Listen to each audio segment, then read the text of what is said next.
Hi everyone, welcome back to Sonny Reviews It. Today I'm reviewing these YJHSS 8-ounce candle tins that I bought from Amazon. I got the 24 pack in matte pink and they're perfect for making DIY candles. First, the quality is very impressive, and these are the second pack of the pink tins that I actually purchased. First, the quality is impressive. The tins, they feel really sturdy, and the lids go on real snug. Go on real snug. And the matte finish gives them the perfect premium and professional look. Perfect if you're selling candles or you're even giving them as gifts.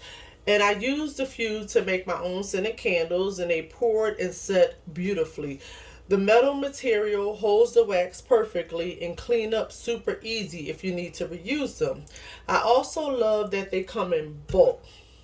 So it's great for small businesses or if you just like making candles as a hobby.